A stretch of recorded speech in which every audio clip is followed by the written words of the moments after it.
Your boy, mechanical son, the one, you know. Customer states grinding noise when braking.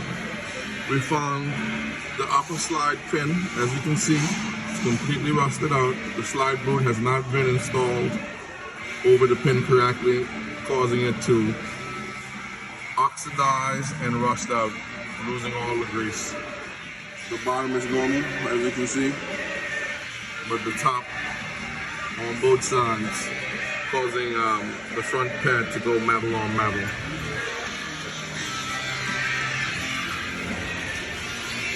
Here's what the other side looks like. If you think it's any different, the bottom is good, but the top slide pin also lost all this grease because the boot hasn't been put back in position correctly. I don't know if we can save it, but we'll try.